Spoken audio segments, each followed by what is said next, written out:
It's now time to move on to Exhibit B, species distribution. Darwin is going to argue that the distribution of species around the planet is evidence of species change. It's a very clever kind of argument. Let's take a simple example to see how the two competing ideas flesh out. It's now time to move on to Exhibit B. We're going to call it species distribution.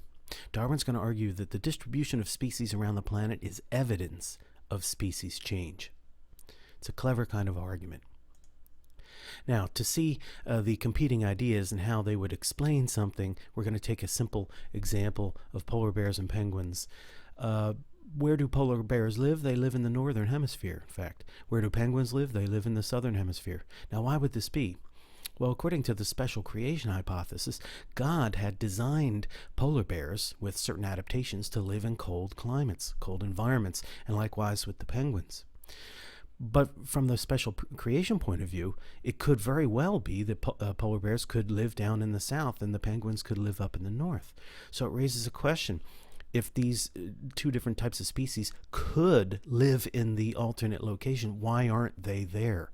And again, for the special creation hypothesis, we're left with this idea that, well, God had reasons that perhaps we can't understand or know to put polar bears in the north and not in the south, and put penguins in the south and not in the north. Well, Darwin was unsatisfied with this type of reasoning. For Darwin, he's going to argue that each species, the polar bear and penguin, evolved at its origin site and could not migrate to the other suitable locations. So for Darwin, the reason polar bears are in the north is because they evolved in the north, and they were unable then to get down to other suitable habitats in the south, and likewise for the penguins. Notice that's a very different kind of explanation for why polar bears and penguins are in their respective locations. Now, a very significant and powerful set of observations that Darwin made concerned oceanic islands, and a famous example are, in fact, the Galapagos Islands off the coast of South America. Now, the Galapagos Islands consist of multiple islands, and they are volcanic in nature. So there was no life on the islands when they first formed. Thus, current species must have colonized the islands. So when Darwin arrived, there were all kinds of species on these islands. But the islands were volcanic, so they started out with no life whatsoever on them. The species there today must have originated somewhere else.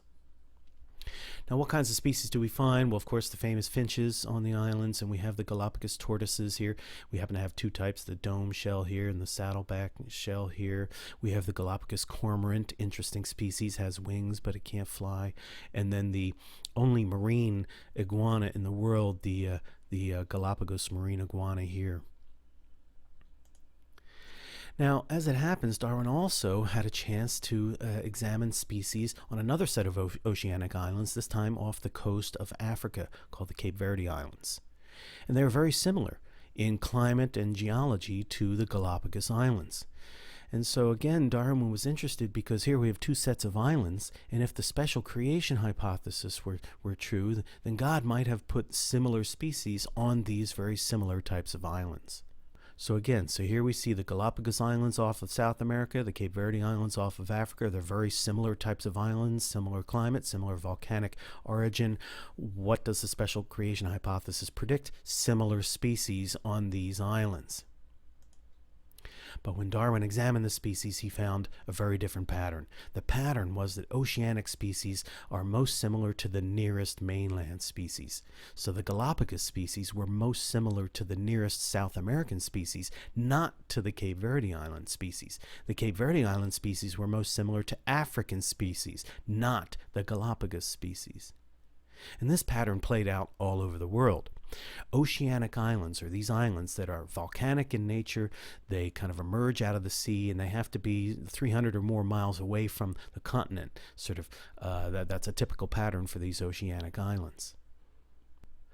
Now, again, we have to ask, well, why would this pattern hold up? So, again, from the special creation hypothesis, we're left with the idea that, well, for some reason, God wanted to make the Cape Verde species similar, but not identical to the African species, and God wanted to make the Galapagos species similar, but not identical to the South American species.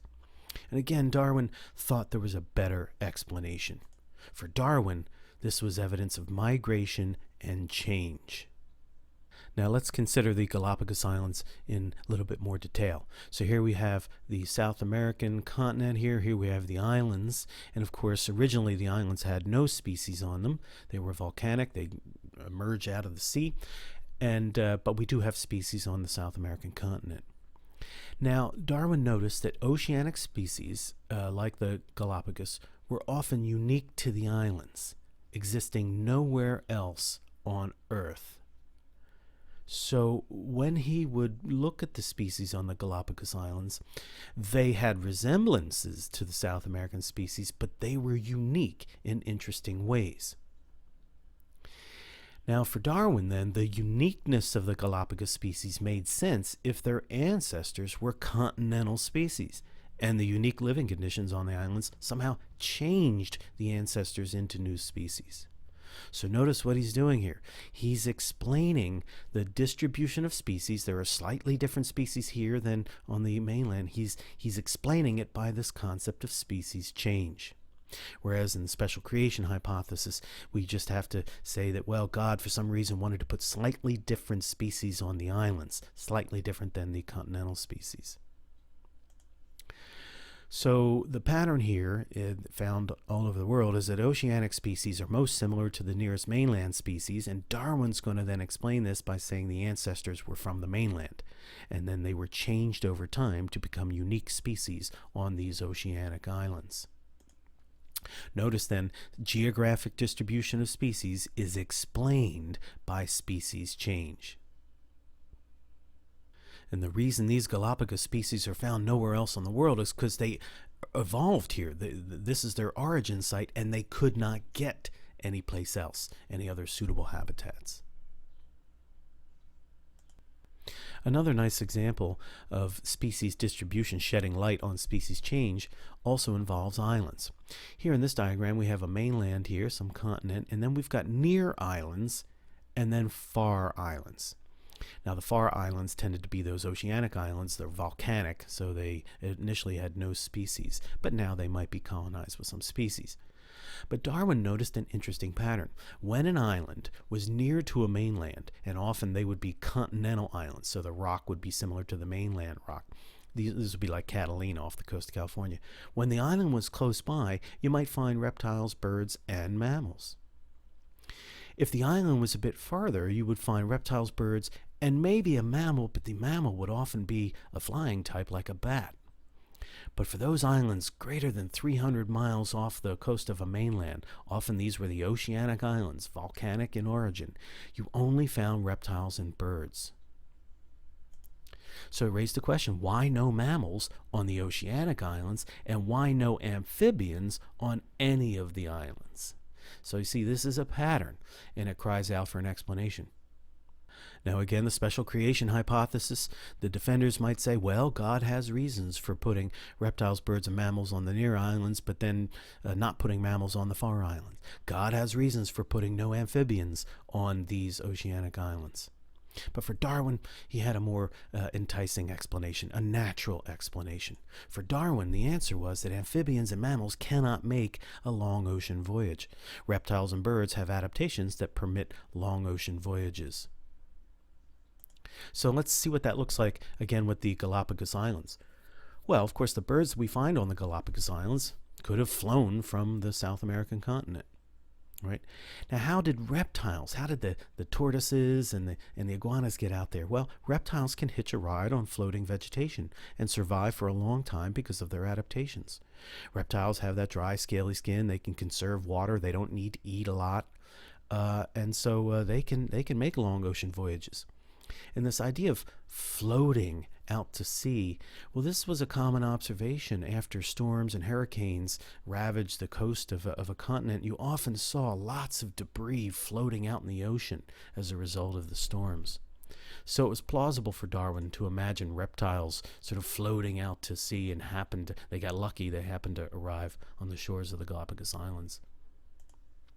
Now, what about the lack of mammals and amphibians? Well, mammals require regular food and fresh water. So any mammals that might have been hitching a ride here, that journey was too long for them to survive. They need fresh water and food on a regular basis. And amphibians, remember, they have sort of moist skin, and they can't dry out, right? So the amphibians would be killed by the sun and the salt water. Amphibians are living in freshwater habitats on the mainland. The sun and salt water would easily kill amphibians, so they can't make it very far at all. So notice then, these considerations help to explain the absence of mammals and amphibians on these islands and the presence of reptiles and birds. So in this case then, geographic distribution of species is constrained by the possibilities of migration from the origin site of a species. Notice there's no such constraint for the special creation hypothesis. God could put species anywhere they were designed to survive.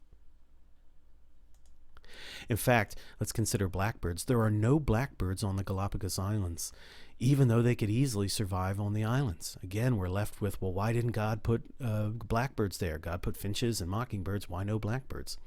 Darwin has a natural explanation, although it might be upsetting to some.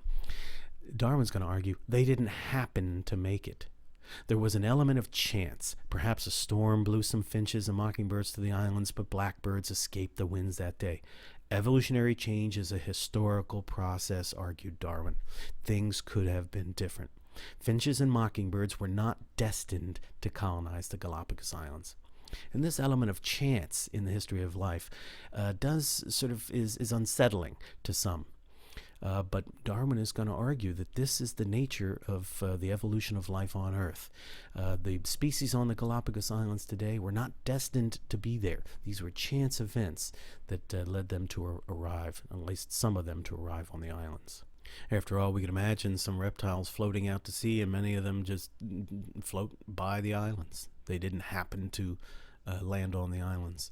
As well, storms blowing some birds off course and not other birds. In summary, then, the Exhibit B was the geographic distribution of species. Darwin's going to make many interesting observations that are best explained by this concept of species change, that ancestral species, when they colonize a new environment, some natural forces are changing this species to become new species, and then once a species originates, it may have limitations in how it can migrate to other suitable locations.